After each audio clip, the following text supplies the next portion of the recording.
Welcome to Refined Resilience. I'm your host, Carrie Hill, and on this podcast, we highlight the small moments that shape our journey toward greatness and remind us that resilience isn't linear. Each episode features stories of perseverance and the little victories that often go unnoticed, illustrating that resilience is about finding strength in everyday life. Well, hello, friends. As usual, I am so thrilled to bring to you my next guest. Nicea DeGering has been a television news reporter and anchor on ABC4 and now co-host of the Emmy Award-winning morning show Good Things Utah for almost 30 years in Salt Lake City. Can you believe that? No. Even when you say it out loud, I'm like, who are you talking about? Who's been doing something that long? That is incredible. In addition to that, she has covered stories like Elizabeth Smart's disappearance and the 2002 Olympics and interviewed everyone from presidential candidate Mitt Romney to country music superstar Garth Brooks. How fun. In her spare time, Nicea can be seen and heard on local and national TV and radio commercials, emceeing events, traveling with her two daughters, navigating a new recipe, or jogging with her favorite child, a golden doodle named Miles. How cute. Love of my life. Oh my gosh. I love golden doodles. He's so cute. Yes. And you're always posting such cute pictures of you and your life, Nicea. So it's so lovely to read that and think, oh yes, I would know that bio just from following you on social. Thank you for having me. Yes. I'm excited to be here. Yeah. Thanks for coming. Well, over the past 10 years that I've been in Utah doing PR, your team at ABC4 has always been supportive and open to bringing whatever clients I am promoting and working with at the time. And you are just always gracious, friendly, even if it takes you a minute to remember who I am because you meet so many people. And when the light goes off, it's just like, it's my best friend. So I just so appreciate you. Thank you. Oh, you're so welcome. And I have a couple thoughts to say about that. Like, first of all, Good Things Utah, we're 22, so headed into 23. This is our 23rd year. And it was created to, at the time, no one was doing anything like it. It was just, I was in news. I wanted to be a journalist. Yeah. I went to BYU. I studied journalism and I wanted to be Diane Sawyer. I wanted to be Katie Couric. And lifestyle wasn't an option. Yeah. So when they came up with this show and said I had to be on it, I don't know if you know, I said no. I didn't want to do that. But once they created it, it was a platform to make us more real. Yeah. So we weren't just sitting behind this desk stacking papers and saying, coming up next, and thank you so much, we'll be right back. Right. We had to be real people, which was a transition for me in and of itself. That's not how I learned. Yeah. I learned to not go off the teleprompter and suddenly there wasn't one. But the show was created to be a family, to have you tune in and feel like these are your friends talking. So it makes me feel good when I'm fiercely protective of that. It's one of my children. It's been so long that I feel very protective of the show and the fact that if you don't feel good when you leave Good Things Utah, we've done something wrong. This is your moment on TV or your client's moment or your product's moment that we should be making about you. It should be a happy thing to do. You shouldn't be. A lot of people say, is this as bad as the dentist? No, it's scary, but not quite that scary. And so it makes me feel good when people have a positive reaction to Good Things Utah, not just from watching it, but from being there, because we really try hard to make that the case. And you feel it too. And that's authentic and genuine. So I really appreciate that. And I think, everybody that I've ever brought to who has been nervous about going on, the first thing I say to them is you don't have anything to be nervous about. They really will take good care of you. And you do, your whole entire production team, but all of the hosts, you especially, like you're just so vibrant and open and genuine, and the guests can feel that. Well, we talked about earlier taking compliments. So I'm going to take that and say thank you. Good job. I'm so proud of you. We're working on it as women, saying just thank you. That's right. Thank you. I appreciate that. Now to the remembering people part of that introduction. Yeah. 23 years of that show. And for the last 4 years, we had 12 interviews a day. We were 2 hours. We just went back to an hour again. But I am like, there are things you're good at. There are things like I'm really good at, I'm trying to think mine. I can ad-lib pretty well. I never stop talking. But remembering names and connecting them with faces, there's so many interviews that when you're done with that one, your brain has to remember the next one. That's right. So you put it in a compartment, you compartmentalize because I know a lot about a little. Yeah. Or a little about a lot. Did I say that right? Both work. So I have to compartmentalize to the next interview and the next interview. Yeah. And I might do something on, pancreatic cancer. And the very next one, I'm talking about a flower sale. Yeah. And the next one, I'm making pot roast in the kitchen. So you put it in compartments to remember. And then when you see someone, you're like, can I access that compartment? Right. Or where did I put Yeah. it? Just like a file. Yes. So I apologize if I've ever, to anyone out there, if I've ever forgotten. I promise it's with the best intentions. Oh my goodness. That I put your file away. Absolutely. But sometimes I just can't find it. Yes. But Anisha, having said that, and please, I hope you weren't offended by that. No, My thought was, it is lovely that you're here. And you're here because you do remember me. Totally. And you're here because the connection over the time that we've known each other has been more and more deep and relatable and beautiful. And so every time that I come, when that light goes off and you're like, Carrie, it's a beautiful conversation. And it's so lovely to sit in that space and watch you do your work. Well, Carrie, you're so good at it. Thank you. Yeah. Thank you. Yeah. Genuinely, thank you. Not only that, I feel like I've had this platform in Utah and I've been very lucky to have this platform for almost 30 years. And TV is one avenue to talk to people in Utah. But podcasts are this cool other one. Yeah. Radio was this one for a while that I would hop on with Frankie and Jess and be like, well, this is fun. And then podcasts came to be, and then social media. And I feel like if I can, whatever avenues that I can reach people, I want to try them all. Yeah. So thank you for inviting me, because this is new and different and fun for me. Yes. Well, I love it. And it's always fun to be on the other side of the mic where someone's asking you questions about your life when you do that for a living yourself. Is it fun? I don't know.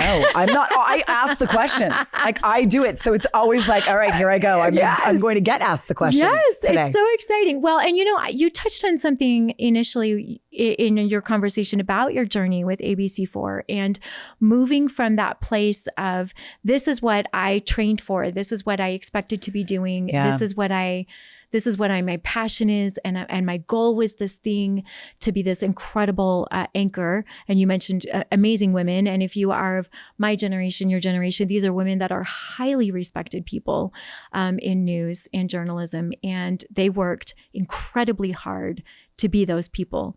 And so I feel that passion from you in having those women be, the people that you looked up to. And then to move into a completely different to do a completely different pivot into lifestyle. I want to sit in that space for a minute with you, Nicea, and say, how did you readjust the goal, the vision, how did you step into that new role? Because I think sometimes we do that. We start out in one thing and we're asked, or we find ourselves doing something different that was not on the radar. I love that we're talking about this today, because I have just realized even recently that life is a series of transitions, and some are happy and some are sad and some are both. Yeah. And you can fight against transitions. You can fight all you want against change. I don't like change. I've been at the same station 30 years, right? I don't like change. I got divorced. I don't like change. Yeah. All of these were big transitions for me that I really struggled with. I went into journalism because I love to tell other people's stories. I love storytelling. That is my favorite thing. And there's a rush of, I was the crime reporter for 8 years, and being on that scene and getting the information and then sharing it with everyone in minutes and sometimes seconds in a coherent way that they can use that information and they can do something with it. I loved that. Yeah. So when they called me in, and let me take you back to 2002, because this is 2002. I just turned 29. I'm pregnant with my first daughter, Natalie. And I'd waited all these years to try to have a normal schedule and a normal life, because in television, you don't. There's so many wonderful aspects to it. The schedule is not one. Right. News happens all the time, happens 24/7, on Christmas, on Thanksgiving, overnight, at 3 a.m. There are fires not just in Salt Lake City, a block from your house, but in Beaver and in Logan, and and you're there and you don't get home. So I was in a space where I kind of had a flow and a rhythm, and I wasn't just the blonde girl from BYU who thought she could be on TV. I was someone getting respect for the stories I'd done. And so I get pregnant with my first daughter. I'm anchoring the weekends. And my dad, by the way, just to add a personal note to this, is dying of brain cancer at this time. My gosh. So I'm 29. My dad's dying of brain cancer. And I'm out on a story, 4 months pregnant. And this is the way TV works. Someone said to me from KSL, right? Because again, I'm at the ABC station. Hey, I heard so-and-so's coming to your station to anchor the weekends. And I said, I'm the weekend anchor. And they said, we know. Wow. So what do you think that means? That's how I found out. Wow, this is how TV works. Wow. So I go back to the station. Here I am. And I'm doing a little bit of a waddle. If you're pregnant, you know what I'm talking about. I have very capable shoes and my Ann Taylor suit with shoulder pads. Yeah. And I walk to my news director's office and I knock and I said, hi, are you taking me off the weekends? And he said, come in and have a seat. Oh. I go in, I have a seat, I shut the door, and he says, we got this person at KSL to come over. Their contract was up, but you are going to do this brand new show called Good Things Utah. It's coming up in the fall after you have your baby, and it's going to be amazing. You're going to craft and you're going to cook, and you're just going to talk to moms. Wow. Well, at the time, I'd never been a mom. Right. I just wanted to be Katie Couric. I had no idea what he was saying. And I said, no, thank you. I'm from Orem. No, thank you. That doesn't sound fun to me. He said, I'm not asking you, I'm telling you, you're now going to go into lifestyle. And I remember there are no cell phones at the time. I think I still had my pager. And I thought I was so cool with that pager. I'm loving the visual of this. Yes, I thought it was so cool. I went out to my car and I drove to a field and cried. Yeah. And I remember crying in the field going, this is not the direction I wanted to go. This is not the turn I wanted to take in my career. And sometimes we take those turns because we choose to, and sometimes you're forced to, and they turn out or they don't. For me, that was the right left-hand turn. TV is a tumultuous place. And as much as I miss news and I miss all of that, I wouldn't still be at ABC4. I'm pretty sure about that. We've had 7 different owners, let alone bosses and changes to everything that's happened at that station. And Good Things Utah's been this island of connection with the viewer that they've kind of left alone. So it's because of that moment that I couldn't foresee how many years down, 20 years down the road, I couldn't see it. But that's, I think, why I'm still in the career that I love, because instead of saying, well, I quit, I said, I'll take a chance. I'll take a chance and I'll try it. And here I am almost 23 years later. Incredible. That is an incredible story. I think of how, first of all, I don't think people realize how often TV stations change management and bosses, and how much movement is actually in, the day-to-day of TV stations. It's quite a bit. And so, I think some of the most resilient people I know have been in news and weathered those storms. Yeah.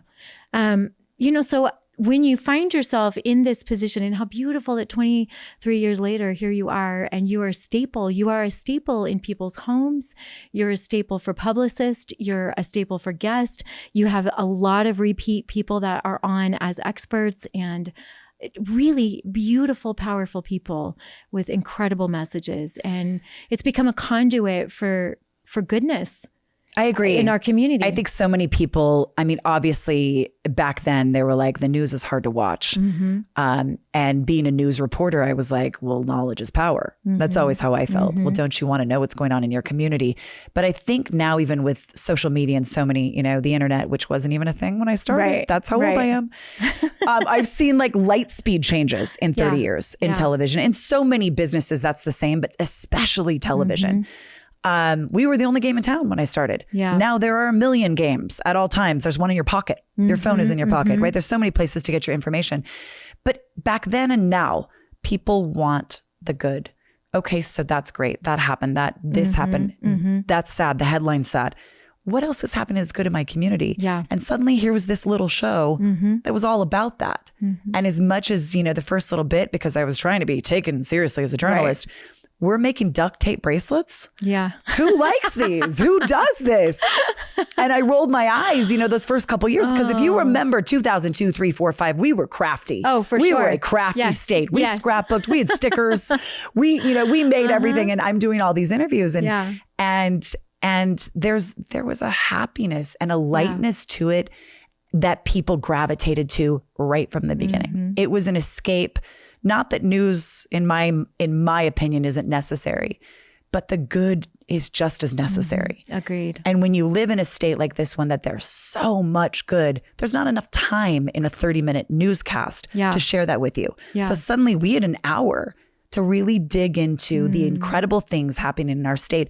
And as much as I thought, here comes an eye roll for me for the next, I don't know how many years, I'll give it a shot. Sure. I ended up finding out, here comes inspiration for me. Oh, Here comes when I was having the worst days, this person that had been through something far worse than I will ever go through. And they were still trying to give back to others. There's not been a day I've been to that show that I've not been inspired by someone that I met that day. I'm so glad you said that, because as you were talking, I was just thinking about all of the people that you've had on the show. You know, is there a story for you, Nicea, a guest that really made an impact in your life at a very crucial time when you did need to hear exactly what they had to say? Oh, so many. Like I have to go back in my head and think, and it's true. Like this show is for everyone else, but what I've benefited from it personally, I can't even begin to tell you. It's been home for me. And it was home for me when I didn't want to go home. Yeah. I had several years going through my divorce and years before that home felt really hard to me, but I would get there and it felt like home. And I still feel like that. When I walk in the doors, I still feel like I'm coming home, which sounds weird. It's a TV set, but not to me. Like, to me, it's been every chapter of my life. I've grown up on that set 30 years. Like I had both of my girls during that show. I, lost my dad right before it started, but I just lost my mom 2 weeks ago. I went through divorce. I went through empty nesting. I've gone through, just like everyone else, Good Things Utah is a slice of life. So yes, it's a show, but when there are guests talking about things that we personally as hosts relate to, you'll see us, and you'll see some that we, we're emotional about it, and others that I'm thinking, who out there is this for? But there are definitely some interviews that are for me. Yeah. And I think I was so glad you're there today. I'm a hypochondriac because of all the health interviews. Yep, that's happened. Like every Monday we have some sort of doctor on, and I'm always like, wait, do I have that? Oh my gosh. I've had every health test you can think of because I'm always reminded, I need to do that. I need to do that. Colonoscopy, totally. hold up. Yeah, right. Wait, skin check. I haven't done that yet. Mammogram. I mean, I couldn't even tell you over the years. I remember right during my divorce, someone came on that had a podcast called Nobody Dies from Divorce. And I remember saying to her, but you feel like you do. But you feel like you're going to die. Yeah. I feel like I'm going to die. Yeah. But that interview today was for me. Parenting things. When I was going through things with my children, I would pull them aside in the commercial break. I mean, I'm the luckiest person. You see these people for 5 minutes. I go, can you not go anywhere? Just hang on a minute. Can you hang on a minute? I have to personally tell you about my parenting issue, and can you help me? Oh, I love that so much. How fun. Chefs. I'm like, I don't know what to make for dinner tonight. Back in the day when the show started, it was anything with cream of chicken and cream of mushroom soup. Oh my gosh. And a stick of butter. And green beans. Now it's elevated. Yeah. Now we've all become these incredible TikTok / Instagram chefs. Yeah. I couldn't even begin to tell you, there have been so many people that have touched me in a way that I thought that was for me. That was meant for me today. And also when I'm not happy, because people say, you're such a morning person, you're so happy in the morning. Not really. I become one. I become one. And I truly believe in an attitude of gratitude and happiness, and deciding some days you feel it and some days you don't, and you have to choose it. Yeah. Some days I'm choosing it rather than feeling it. And this show has taught me that there is always something to be happy about. There's always something to be grateful for. And I've needed that. Yeah. So many days. For you, Nicea, how do you differentiate for yourself between happiness and joy? Oh, that's a good question. I think joy seems innate to me. Joy in a situation just seems like it bubbles up and you can't stop it. I think happiness, you feel it, but it's also a choice. Yeah. And I've taught both of my girls that. Again, my girls are now, I had them on the show, but they're now 20 and 22 and they're adults. And that's different, right? This adult parenting that you could say a lot, but not as much as you used to be able to, right? You have to walk this fine line. But I would say to them, and they go, I'm not happy about this, then choose to be, then choose it.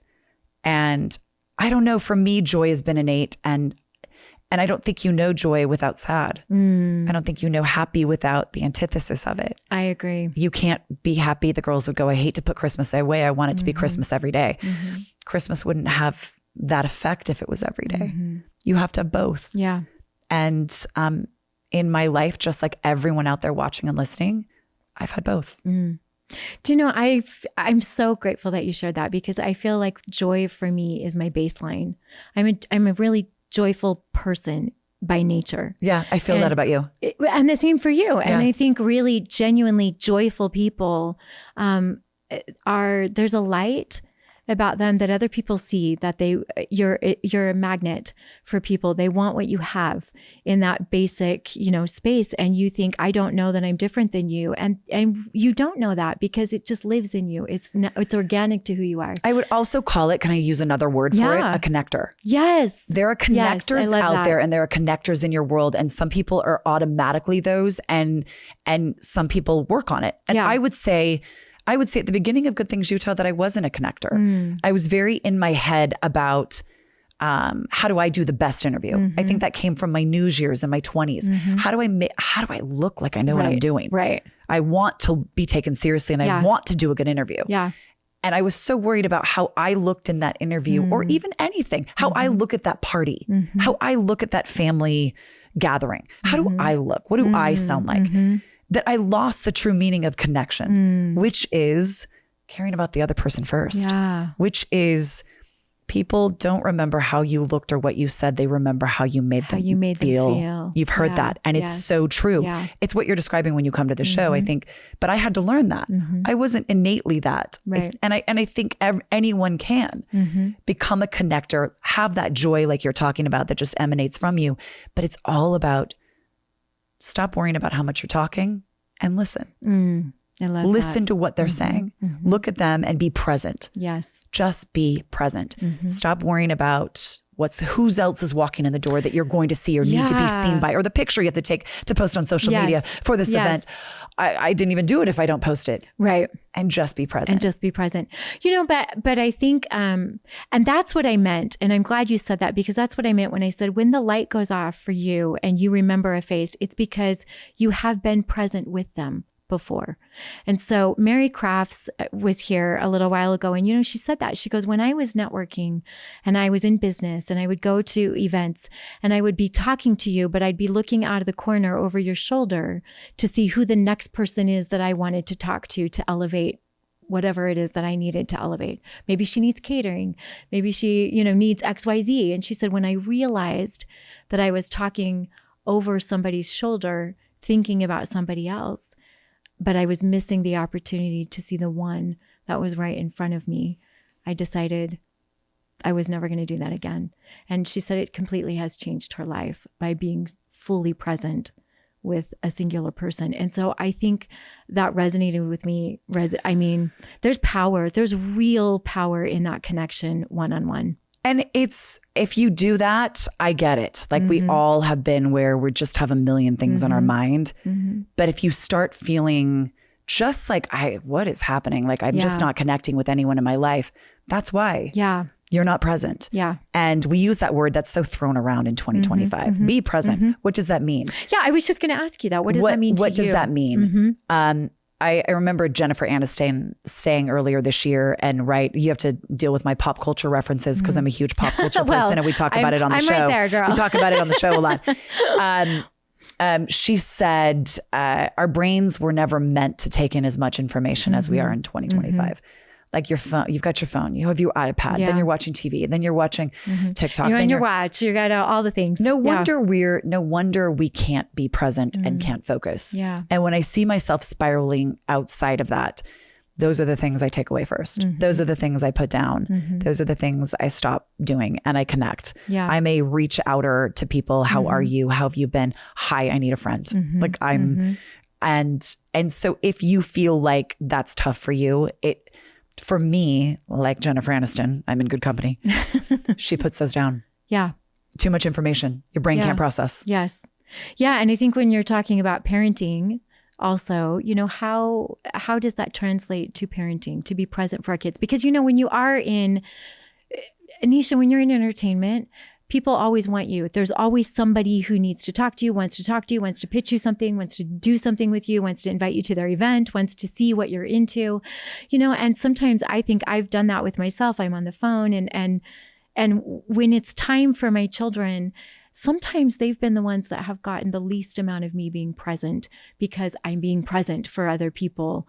And so for you, how have you balanced that in your life to be really focused on your kids when it's kid time? That's a good question. And it's funny. I had a vision of, while you were talking, of me telling my teenage daughters to put down their phones while I was on mine.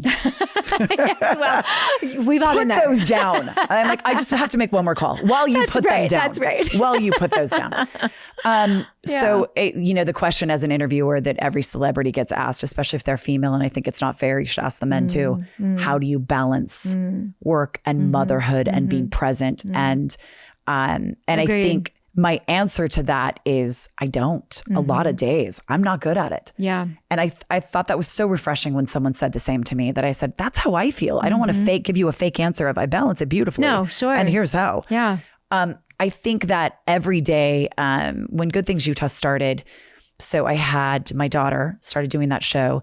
2 years later, I had my second daughter, and they had put me on the morning news at the time. So I was getting up at 2:30 in the morning, going in and anchoring that show, then doing Good Things Utah, staying till about 1 o'clock, picking up both of my girls, and then like a zombie trying to get through the rest of the day before I got up again at 2 o'clock in the morning. And I remember thinking, I need to go part-time. Like this isn't going to work. I'm missing all these things just because I'm tired. Not to say that if you're full-time and it works for you, that's not the right thing. But for me, the lack of sleep was wrecking me. Yeah. I was wrecked. So I went part-time, but then I felt like I didn't do either very well. Now I wasn't taken as seriously at work because I worked far less hours. And then at home, I was still missing the Halloween parade. And I wasn't there in the morning to be there for the classroom. So what I finally got to, rather than beat myself up at both places, is be the best I can, wherever I can and whenever I can. And some days that balance is going to be beautiful, and some days it's off kilter. Yeah. And you have the next day to try it again instead of beating yourself up about it. No, I really appreciate that. And I don't know that there is balance. People use that word balance, and I always think harmony, yes. Balance. That's a good word. Not so I like much, that. I like harmony. Like I'm happy if I feel like I'm doing the best that I can in where I'm at. I feel harmonious. I feel like my baseline of joy can exist, right? But it's when I'm trying to really level out the playing field that I feel dissatisfied. And so I've just decided for myself, harmony feels better. So I'm a recovering people pleaser. Yes. I'm in recovery. Yeah. How's it going? Not great. I'm really trying. I think I'm better at it than I've ever been. But when you say harmony and you say you can't, like you're trying to balance, that's what I think of. Yeah. I was raised to make everyone happy at all times, to say yes to everything. And I love my parents, but it's just not realistic. I was raised to try to do the right thing at all times, I felt like my message was perfect. Be perfect. Be perfectly perfect, which doesn't exist. Right. And the more you say yes, you think, well, then that will make that person happy. And then they'll like me. And then I'll do this and then they'll like me. And then everyone will be happy. And you turn around and you're unhappy because you're spread so thin. Yes. So I've had to take a good look at myself, especially the last 5 years, and say, it's okay to say no. Yeah. Period. Yeah. Not even explain it. Yeah. Yeah. No can be a sentence. Yes. And it's okay. It's okay. That doesn't mean someone doesn't like you or does like you or you're less than. Your mental health is important. Yes. And what you are capable of is important. Yeah. And so am I perfect at that? No. Like I'm still trying to recover from how much I want to do it all for everyone. And I realize that time is short and you can't. So now I'm picking and choosing where I can make the biggest impact. I love that though, because it just don't you just feel your energy open up because that's the direction that you're moving in? It's like, now I can actually operate in the spaces that I can have the most impact. Yes. And that feels so good. It does. But it's frightening initially. Yeah. It's frightening initially. How will this be seen? What if I miss it? What if the FOMO of the thing? The FOMO of it all. Yeah. Yeah. So it's frightening, but And I don't know, it's interesting being on that show through the decades. Like I started in my 20s and then 30s and 40s and 50s. And I think each of those decades is so different. My daughter just turned 20 a week. It's been in the last week. Can you even believe? Like, No, that's my my daughter's baby. 23, right? I can't even believe that we have children that old. We talk about all these pop culture references. So young and vibrant. Right? And I just think I am old enough to still be living in the 90s when Friends was the show.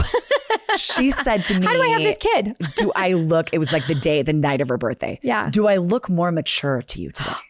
Do I not look like a teenager? And I said, so I want you to think about that because I actually think you do. Yeah. I said, but teens are a time when, as much as parents don't like it, you are very self-centered. You are number one. Like what matters to you is, I mean, you can't see around it. Yeah. I said, now you're in your 20s. Yeah. Other people's feelings and opinions start seeping in. Yeah. And you start caring about other people. And I said, I see you doing that already. You've only had 4 days of being in your 20s, but I see it. Yeah. I see you moving that direction. I think that's true for me, but there's still a what about me? There's still that little side of you. In my 30s, I felt TV is a competitive place. And I felt so competitive in my 30s. Yeah. I would see someone gorgeous walk into the TV station and I'd be like, oh, well, look at her. Oh, someone's trying to be pretty today. Okay. I got to 40 and I thought, why am I competing with every female and why aren't I celebrating them? Yeah. And I would walk over instead and say, where did you get that dress? You look so amazing. That shift I loved. I loved from 30s to 40s, not feeling anymore like, you know, I mean, we talk about this, women deserve to pull other women into their seat at the table, but instead we scoot in. Like, I'm here now. No room for anyone else. Yeah. And I got to my 40s and I'm like, there's room for everyone. Yeah. There's still more chairs and there's still more room. But I had to earn that perspective to get there. And now in my 50s, I'm only 52, so I'm a baby. I don't know what a day over 30. Girl. I don't know what the 50s are 30. bringing. You know what? Carrie, I own it. Yeah. I own my age, and that doesn't mean that I, turn around and go, I love 52, and I'm so glad that I'm so glad that I passed that mark. But I, in a way though, the perspective, and now in my 50s of seeing my kids grow up. And become my friends and getting to this place in my life where I have more time. Yeah. I took up golf. I can do that now. I have 4 hours at a time where I didn't over the last however many decades. Yeah. So the sweetness of this decade and the sweetness of caring about others and now imparting what I've learned, hopefully, to people in their 20s, 30s, and 40s. Yeah. So I just, each moment in time, I feel like I've used for learning. And I'm using this one too. I love it. I turned 50 in October, so I'm right there with you. Please don't leave me here alone. And I jump in the water. It's warm. I'm here. Jump in. I'm here with you, girl. I'm jumping in. No, because I really appreciate you hear that all while you're growing up from our older, wiser mentor women. That your 40s and your 50s are really the most beautiful time of your life, and you think, oh my gosh, whatever, like aging. Oh, roll your eyes at it. I'm never going to be that age, whatever that is. And I agree with you. I think for me, 40s was about, even today, I think all of my 40s to today has been about, wow, let me see these women, these incredible women in the world doing incredible things. And I feel somehow, Nisha, and I don't know if you feel this way, but I do feel like the tides are turning a little bit for women and that we are coming out of that more competitive space into a more collaborative space. What can we create together? What can we do together? How do we uplift each other? And you find your tribe of women through that filtering process, right? I was at an event where one of the women speaking was like, dudes do that all the time. Yeah. They're starting this cool business and they bring their bros right into the business. Yeah. Women start something, they're like, and it's mine. Right. We need to also bring other women in. And I think you're right. I think that's happening more and more. Yeah. But I want it in our state to continue. Me too. I want it to. Yeah, me too. And I'm hopeful that that's the case because that feels good. That feels good. I don't want to compete with you. I want your light and what you have to offer the world to sit right next to me. And I want to know how we then can give each other what we have and make something amazing from it. When I would be asked to speak years ago, I would bring up this interview, and it's old now, but it was with Kelly Clarkson. And it resonated with me. So then, then when I connect to something, then I can use it when I speak because it impacted me so much. Yeah. They were talking to her about her weight and how it's fluctuated over the years. And she gets so much grief about she's too thin. Now she's heavy again. Oh, there she is back to heavy again. And they said, how do you handle that? Yeah. And she said, a couple of things I've learned. I will never be the thinnest person in the room, ever. She goes, I look around the room. That's never going to be me. Right. She goes, but I will have the best voice in the room, no matter what. And she said, what do you have that's the best in the room? Let everyone shine with what they have. What do you have? And it is unique to you. What do you have? So that has always made sense to me, that instead of looking around the room and saying what you don't have, what do I bring to the room that it actually needs? Because I'm uniquely me. That's right. And so for other women out there, that's what I would challenge you to find what that is. And it doesn't have to be a Kelly Clarkson singing voice. Yeah. Whatever you uniquely bring to the room, no one else there has, because you're you. Yeah.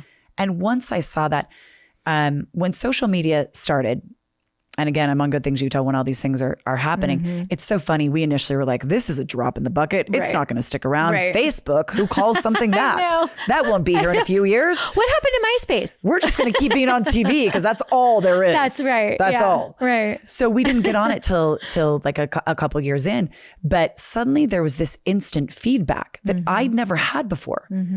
I mean, initially when I started in TV, you had to call our station to complain and we'd just hang up on you. Right. We didn't care. Yeah. You're like, I didn't like your story. Oh, well, okay, bye. Click. Sorry, the phone's cutting out. Yeah. Now we're getting emails. And then after that, social media. And suddenly people weren't talking about my stories and how I did them, but my parenting and my face and my outfit choice and my hair. And I looked dumb that day or I sounded dumb that day. And I spent several years when social media came out trying to find me. Yeah. I was like, well, you don't like me now. Here I'm going back to my people pleasing. Now you don't like me. Yeah. What did I do wrong? What did I do wrong? Who do I be so you like me? Right. So I'd get an email or a social media, something that says she sounds too smart. And then I would dumb down and giggle more. And then I got an email that said she seems like, I remember I put extensions in my hair at one point and people said, she seems like a bimbo. It's so funny. You remember that there's been so much positive over the years. I remember that comment like it was yesterday. Yeah. I started reading the New York Times and I would quote it on the show because look how smart I am. Right. But that didn't fix it. Because then there was another message that said, I hate her hair. I hate her eyebrows. I can't say. And I swirled in that. And I don't think that was a year or two. I think that was several years of who can I be so everyone likes me? Yeah. And that Kelly Clarkson story really resonated with me of I can only be me. Yeah. You can only do you and in fact be the best you can be.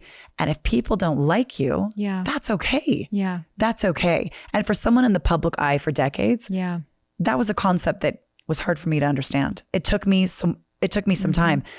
And I remember saying to my kids at the time, because here I am struggling, but raising daughters. Right. I'm like, everyone likes us if we do this. Everyone likes us. I don't want them to have that mindset. Yes, I feel that too. I don't want them to have that. Yeah. Now we say, and they'll quote me, they'll go, you can be the juiciest peach and some people just like apples. And it's okay to like apples. Yeah. It's okay. It's okay. And by the time I got to my, 30s and 40s, I was to my space where I was like, who am I in the room? And if I'm not your cup of tea, it's okay. But I do bring this. Yeah. And I am amazing at this. So I hope we'll connect on that level. Yeah. But I'm not so worried to make everyone happy at all times. Yeah. Well, and I love that too, because it doesn't disrespect anybody. It literally is an appreciation of what somebody else has to offer and recognizing maybe I'm not the thing that somebody else appreciates. And that's, it's okay. It is okay. Yeah. Because we still get along. We can still have a healthy respect for each other where we are showing up in our best selves, bringing what we do have. And not everybody has to like apples. So true. Right? And peaches. And that's cool because we're all in the fruit bowl. We're all in the fruit bowl. Grab your piece of fruit. And join me in the fruit bowl. I said apple. Yeah. I'm typically the banana. Yeah, gotcha. But bananas have layers. Bananas have layers. You peel that thing we're back. Peeling me That's back. Right. Carrie's peeling me back today. But Nisha, I mean, speaking of that, we were talking off camera earlier about, resiliency in terms of being in the public eye and having to have that kind of feedback. And sometimes it feels like it's an unnecessary crisis that you go through in your life when you're in the public eye of losing and trying to figure out yourself when really you were fine. And then all of a sudden you weren't fine. Right. And you have to navigate, like your point. Well, why am I not okay? And why does this feel like something I have to repair when I feel like I'm doing just me, And so being resilient, I think, from an unexpected, unnecessary thing is something that I believe people have to do over and over again when they're in entertainment. And so how did you really navigate that? Not just to arrive at the conclusion that it's all okay if we're in the fruit bowl together, but how did you every day show up for yourself in a more resilient way? I think I still do. I think it's a work in progress, and I think it is for everyone. But in the entertainment world, your product is yourself. Yeah. I don't have something to sell you. I have me to sell you.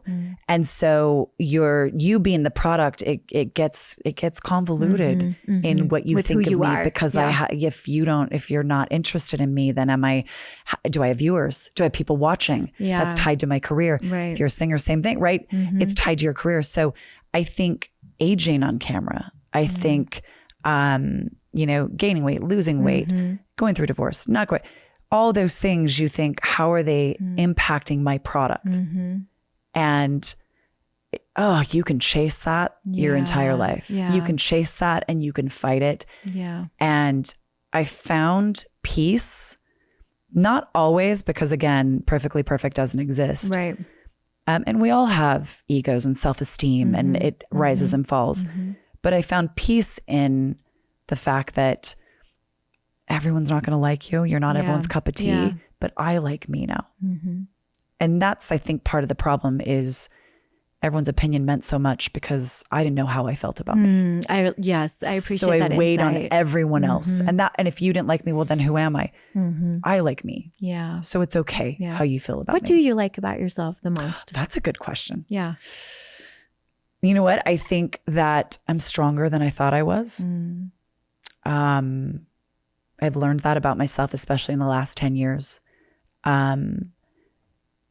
I've developed my connecting skills to a point where I truly see people, and I see who they are, and I want to put my best self forward to them and help as much as I can. I think I've been so lucky to have this platform that I think I also have a duty to our state to help as much as I can with that platform. So I'm someone who loves to give back. Yeah. And I'm someone who absolutely loves what I've been doing and loves our state.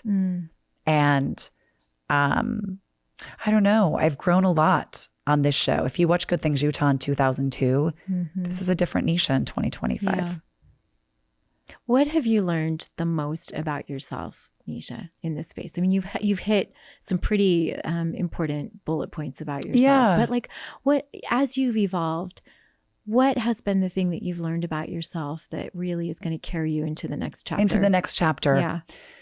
And you and I've talked about that, like chapters and transitions are always, like I said, I don't like change. So I'm always like, ooh, there it is around the corner. There it is. Do I stay here? Do I check around the corner? I truly think it's what we've talked about in that I've gotten to a space finally in my life and my career that I can rely on myself and know that I can do it, that I have the strength that I hoped I had.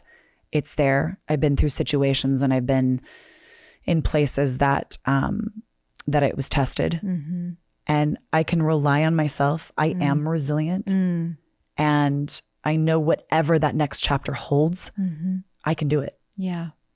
What does resilience mean to you? Adaptability, ability to pivot. I'm not saying you can't be on the floor, because I've been there. Yeah. It's getting up off the floor and going. Yeah. It's, everyone has bad days, and please call me. I love to like go over it with you, but then we're not going to sit there. We're not going to live there. We're going to move out of that. And to me, resilience, I spoke at Miss Utah years ago because I was Miss Orem. That's right. 1992. And I went to Miss Utah and I lost. I wasn't in the top 10. I wasn't in the top 20. And I speak to these ladies about losing because there's one winner, but what are you going to do with that? To me, character shows not when you win, but when you lose. What will you do next? Yeah.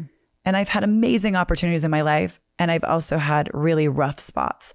And my character has come from those and what I was able to do next. Thank you for bringing up failure, because I hate that word personally. I think it's a terrible word. I'm always like, no, I'm falling forward. I'm not failing. Oh, I like that. I'm falling forward. I like that.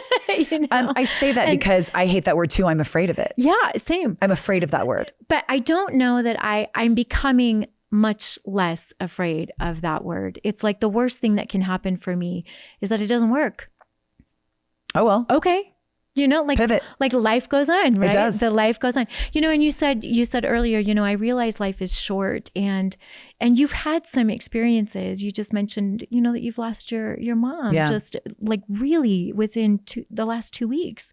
You lost your dad at a really pivotal moment in your life, and you brought these beautiful girls into the world and went through a divorce and went forward as a single mom. You've been through some really significant milestone moments, you know, Nicea. And so I think when we do realize life is short, we don't have time to fail. We can only fall forward.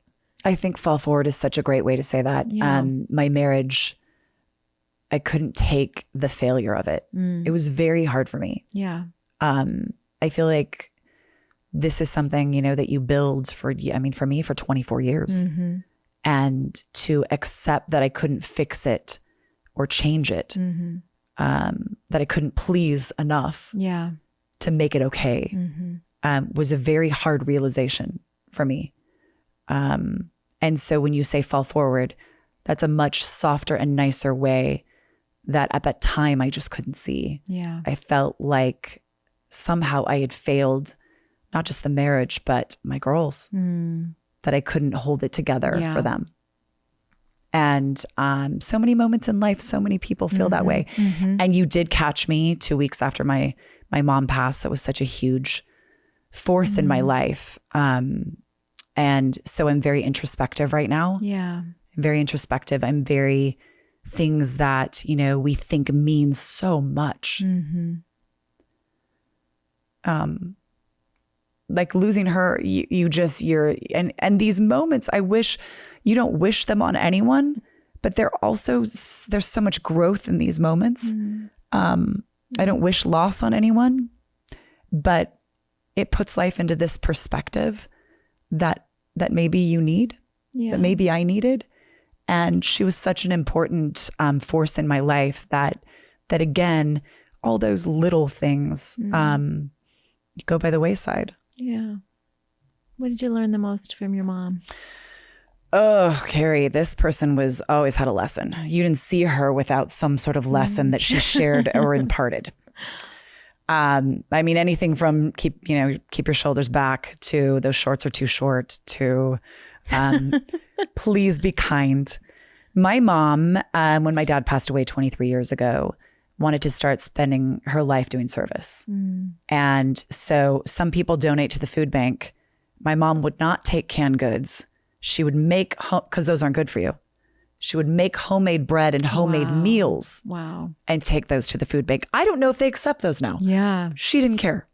I will not bring a can of soup when that's not good for for anyone that uses the food bank. Yeah. I will make homemade soup and bring it in. Wow. She did that for years, every week. My mom taught me that caring about other people is paramount. In her last little bit, she would always, my mom, as moms and daughters do, we struggled when I was younger, but we found this place of peace the last 10 years of her life.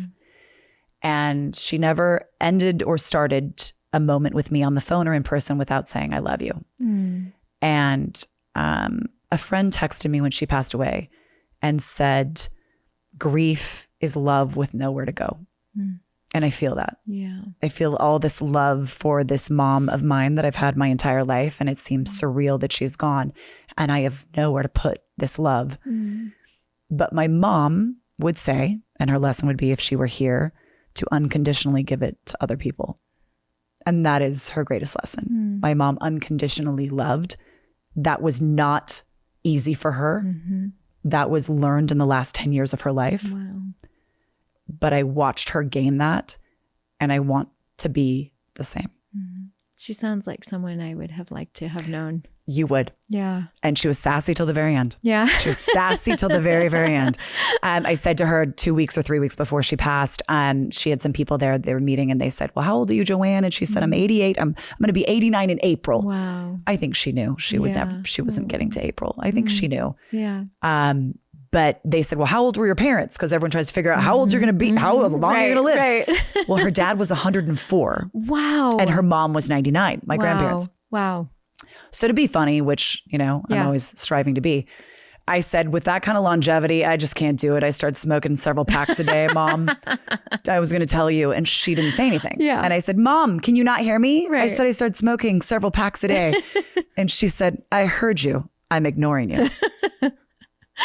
Right? Yeah. Inappropriate. Sounds like an amazing mom. I love her. That was my mom. Her favorite word was that's inappropriate, Nisha. That's inappropriate. Yeah, same. No, I think our moms share some common sentences.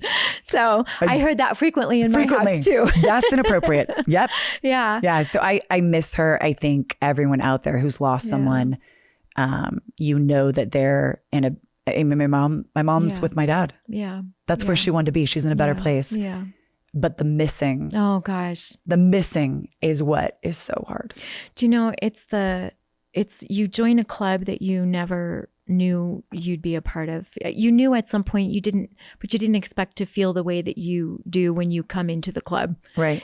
And this grief hole, that we talked about earlier of me losing my sister. And it's just this hole that just shrinks, but it never closes, Nisha. And I know you probably felt that with your dad.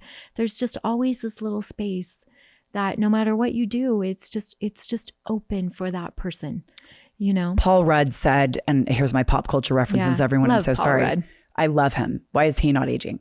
I know. He said, when you lose your parents, the world tilts on its axis and it never goes back. Yeah. I think that's for every loss though, not just parents. When your world tilts and you look around and everyone's life is going on and yours just seemed like it stopped. Yeah. And time heals. My dad's been gone 23 years, but it's not the same. Yeah. My world is not the same. Yeah. The holidays are different. The dinners on Sunday are different. The phone calls are, yes, I feel that. She drove me nuts with phone calls. Yes. She would call me 18 times a day. Yeah. And now it's so quiet. Oh, Nisha. It's so quiet. And life is life. I mean, at the time I was annoyed and you can't, that's what happens. But I've been definitely given a massive dose of perspective over the last 2 weeks of loving the people in my life unconditionally and not just, the people close to me, but everyone around me. Yeah. And that's the lesson that she would want me to take from her life. And so much so that she baked bread for the one, right? She did. For the one that was going to eat it and try to be healthier. And that's such a beautiful, back to your comment about being present with people and how there's lots of ways to be present with people, and thoughtfulness and mindfulness is one of them.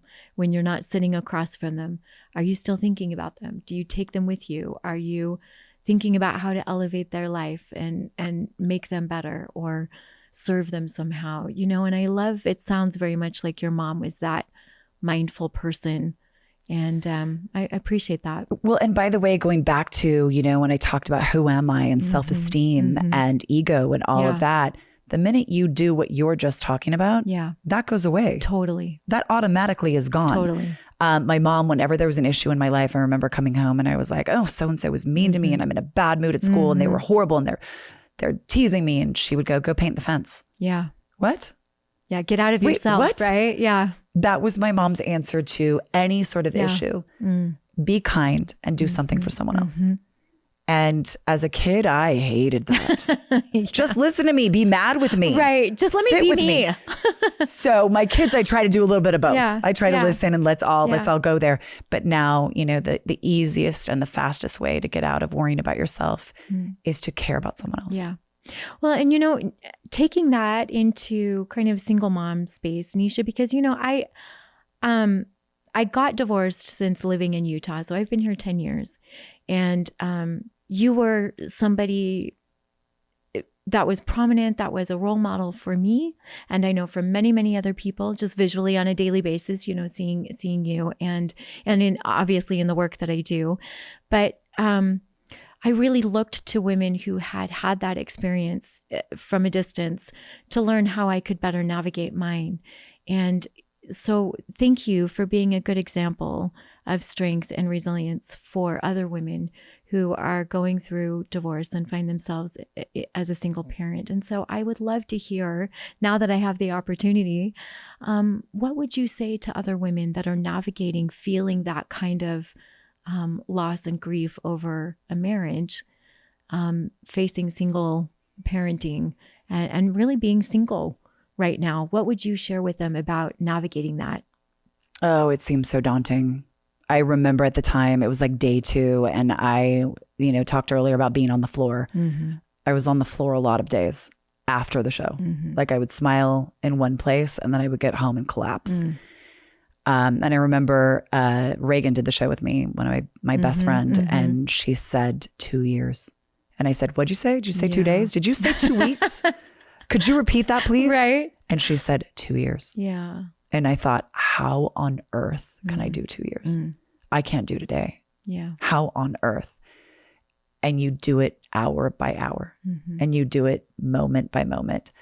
Journaling for me was the best thing I ever did during that time. My own words, my own voice, my own experience helped me so much, along with all my incredible friends that I leaned on. I'm not someone who, I am good at saying I'm fine.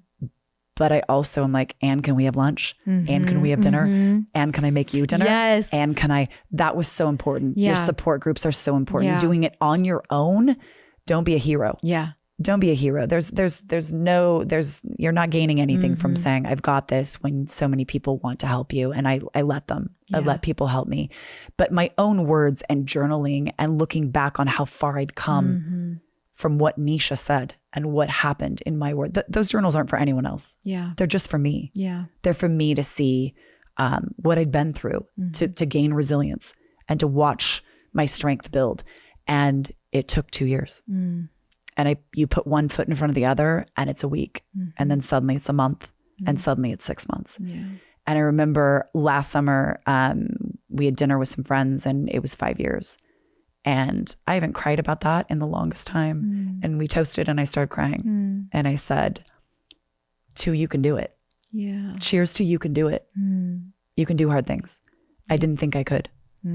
And you just have to take it breath by breath.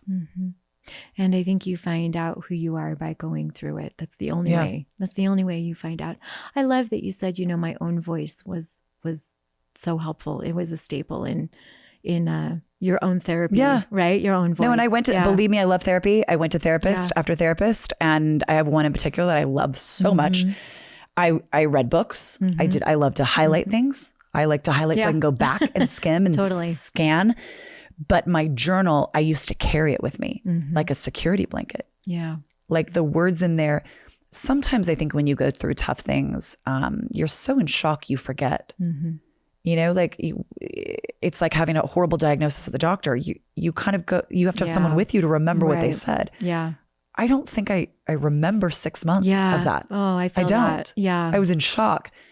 And so to write it down and then look at what I'd said about it, I was like, I'm not crazy. That did happen. Yeah. Wait a minute. Yeah. And I know because I said it. Yeah. Those are my words. Yeah. So lean on you and others as much as possible. But that is what saved me the very most, is journaling. Beautiful. I love that. I think that's beautiful advice. And likewise, I journaled frequently too. And it is this beautiful thing to go back and see what that voice was then and what that voice is now. And I was raised with, your posterity will look at these journals. Right. And so write how you feel and write. No. Yeah. No, that can be just, you can have one for that. Yeah. But have one for you. Yeah. That you say all the things that you shouldn't. All the things. Yes, girl, I've got lots of those. Yes. The ones you say in your car when you're alone. The ones that get burned when mom dies. Say those. Oh my gosh, you're right. My mom just, what if my mom had one of those? I need to go through her things. She didn't because she didn't because that's inappropriate. Yeah. She would never. Yeah. But I do. Yeah. And those aren't for my kids. Yeah. Those are for me. Those are for you. And I think this too speaks a lot to the generation that we are and the next generation of women that are coming up, is that we progressively, I think over time, we are getting more clear about our own voices, and we're getting more transparent with ourselves. And we're doing a lot more work than we even grew up with, Nicea, Totally. you know, and the next generation, our daughters, they're so much more open about conversing through hard things. They're more open about mental health. They're more open about taking care of their bodies and cycle syncing and things that we never even had on our radar. How to do makeup. Why are they so cute? I was never that cute when I was in junior high. I know. I didn't know how to put on makeup. My mom wouldn't let me wear makeup. No, so, I got mascara in 7th grade. Yes. 7th grade. Yes. But I mean, as much as earlier I said, oh gosh, the internet was so hard for me and social media was so hard for me when that came to be, the awesome part about it, I mean, there's good and bad to everything, right? Sure. The awesome part about it is the accessibility to all those things. Yes. And that people my children admire say therapy is important and mental health is important. And you're right. And journaling is important. We didn't have that. Yeah. Not in our pockets. Right. Not in our hands. Yeah. Yeah. No, and I'm so appreciative of technology for that reason, is that there is more accessibility to resources, more accessibility to conversation, to expert voices, you know, all the things. And so we talk about burning the journal, but really I think we're entering a stage where the journal is the conversation. Yeah. It's not, we don't burn it. That's what's really happening. It's actually real. Yeah. And I really, really appreciate that. So, Nicea, I want to talk to you all day. I feel like we just got into the good stuff. So, you know, I want you to read page 5 through 7 of your journal. Yes. Bring it back. But I thank you for sharing your reel. And I want to just acknowledge, I want to say that I am sad for your loss, and I feel that deeply for you. And so I am just thinking about my own mom and the time that I have with her, and how much more present I'd like to be with her, and when she calls, how I want to make sure I pick it up, you know. So thank you for sharing your love and your relationship with your mom. It's beautiful. My last little bit of advice about that is you say our kids know so much more than we do. Yeah. She would leave me 1 trillion messages and I'm like, it's overloading my phone. I deleted them all but one. My daughter has 200 messages from her grandma and her voice. So all those messages that make you crazy, I would love to go back in time and have her voice. So that's her journal. That's her journal. Yeah. Life is short. Yeah. And we have these moments, we remember that. So if I can help y'all remember it through me, then please do, because the missing when they're gone is definitely an ache. Yeah. It's an ache for me. Nicea, thank you for being you. You're so welcome. Thank you for having me. Thank you. Thank you for joining us on this episode of Refined Resilience. We hope you found inspiration in the stories shared and the small moments that remind us all of our strength. Remember, resilience is built not just in the big challenges we face, but in the everyday experiences that shape who we are. A special thanks to our sponsor, Build Them Bless, for making Refined Resilience possible. Until next time, remember, it's the small moments of resilience that make us great.